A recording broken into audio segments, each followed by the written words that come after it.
হাজব্যান্ডকে দুপুরে অফিসে খাবার দেওয়ার জন্য কী রান্না করলাম। হাই এভরিওয়ান, আমি রিঙ্কু। আমার নতুন একটা ব্লগে সকলকে স্বাগতম। তো আমি এই সকালে রান্নাবান্না করতে চলে আসছি। আসলে সকালে গুছিয়ে দেখানোর মতো সময় হয় না, কারণ অনেক তাড়াহুড়ো করে আমার রান্না করতে হয়, যেহেতু আমার হাজব্যান্ড খাবার নিয়ে যায়। তো আমি এই যে ডিম সিদ্ধ করে ডিমগুলো মাঝখান দিয়ে কেটে নিয়েছি, তারপরে একটু লবণ হলুদ মাখিয়ে ভেজে নিলাম 2 পিঠ। তো ভেজে তুলে রেখে আমি একটু বেশি করে তেল দিয়ে দিলাম। তেল দিয়ে দিলাম একটু জিরে ফোড়ন ডিমটা রান্না করার জন্য। তো দেবো একটু বেশি করে পেঁয়াজ। এইভাবে রান্না করতে হলে বেশি করে একটু পেঁয়াজ দিতে হবে, যেহেতু একটু গ্রেভি টাইপের করব। তো একটু বেশি করে পেঁয়াজ, একদম ঝিরিঝিরি করে পেঁয়াজগুলো আমি কেটে নিয়েছি। তো পেঁয়াজগুলো দিয়ে দিলাম। পেঁয়াজটা এখন ভালো করে আমি ভেজে নিব। তো যেভাবে আমরা ডিমের কারিগুলো করি সেইভাবেই করতেছি। তো আমি যেভাবে করি সেইভাবেই তোমাদের সাথে শেয়ার করি, যেহেতু আমি প্রতিদিন ডেলি ব্লগগুলো শেয়ার করে থাকি, তাই আর কি। তো পেঁয়াজটা ভালো করে ভেজে আমি দিয়ে দিয়েছি একটু লবণ আর একটু হলুদ। তারপরে দিয়ে দিয়েছি রসুন বাটা, জিরা বাটা আর মরিচ বাটা। তো দিয়ে আমি ভালো করে কষিয়ে ঝোল দিয়ে দিলাম। এখানে কিন্তু আমি ডিমটা দিয়ে আবার কষাবো না, কেননা ডিমগুলো যেহেতু মাঝখান দিয়ে কাটা, ডিমটা আগে দেওয়া যাবে না। তো ঝোলটা দিয়ে একটু জাল করে নিলাম।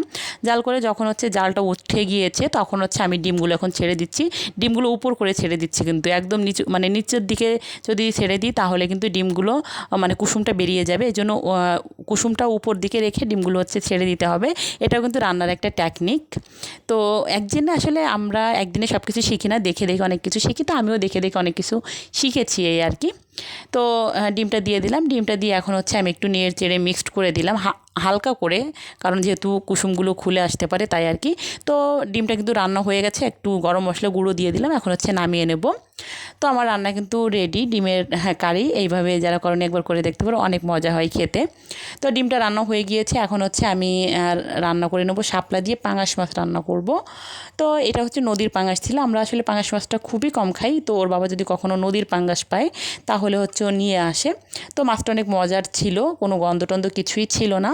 তো ভালোই লেগেছে। যারা পাঙাশ খায় না তারাও খাবে এই পাঙাশ মাছটা হলে। তো যখন ভালো পায় তখন পাঙাশটা নিয়ে আসে, যদি নদীর পাঙাশ পায়। যেহেতু একটা দোকান থেকেই বেশিরভাগ মাছ কেনে, তো উনি দেখা যায় ভালো মাছ হলে, ভালো হলে ওকে দেয়, আর খারাপ হলে সেদিন বলে কি মাছ খেতে হবে না, আপনি ডিম কিনে নিয়ে যান, এরকম আর ব্যাপার থাকে। তো এই যে পাঙাশ মাছগুলো আমি লবণ হলুদ দিয়ে এই যে ভেজে নিচ্ছিলাম। তো পাঙাশ মাছের তরকারিটা কিন্তু আর শেয়ার করিনি। শাপলা দিয়ে পাঙাশ মাছটা আমি এই যে বসিয়েও দিয়েছি। তো একদম সিম্পলভাবে রান্না করেছি। তো যেহেতু একটা তরকারি একটু স্পাইসি করেছি, আর একটা একটু হালকা করে করেছি। তারপর ওর বাবাকে খাবার টাবার দিয়ে দিয়েছিলাম গুছিয়ে। আসলে সকালে অনেক তাড়াহুড়া থাকে, সব কিছু গুছিয়ে দেখানোর সময় হয় না। তো এখন সন্ধ্যা। তো সন্ধ্যায় ওরা স্যুপ খাবে, তো আমি স্যুপ বানিয়ে নিচ্ছিলাম। তো রেডি স্যুপ, এরগুলো দেখানোর আর কোনো কিছুই নাই, একদম সিম্পল রান্না। তো আজকে ভিডিওটা এই পর্যন্ত। যদি কিছু ভালো লাগে লাইক করবেন, কমেন্ট করবেন, আর প্লিজ ভিডিওটা শেয়ার করে পাশে থাকবেন। ফেসবুক থেকে দেখলে ফলো দেবেন, ইউটিউব থেকে দেখলে সাবস্ক্রাইব করে দেবেন।